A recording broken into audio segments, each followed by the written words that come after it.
Hey everyone, and welcome back to another video. And in this video, I'm going to show you how to change Gusto plans. Now this video is going to be particularly useful for individuals. Let's say that you're on Gusto Payroll, and if you aren't already, you can use my link down below in order to sign up, and once you do, you'll get a $100 Visa gift card sent to you once you run your first payroll. But once you're logged onto Gusto, if you need to go ahead and adjust or change your plan, go ahead and click on your profile name on the bottom left-hand corner.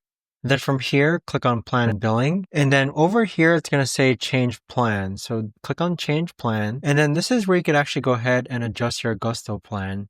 So right now, I'm on the Solo plan, but I can go on the Plus plan or the Premium plan. But there you have it, guys. That right there is the best and easiest way that I know of to actually go ahead and change your Gusto plan. If you guys know of a better or easier way to actually do this, let me know in the comments down below. I would love to know. Thanks so much for watching, everyone, and I'll see you guys all in the next video.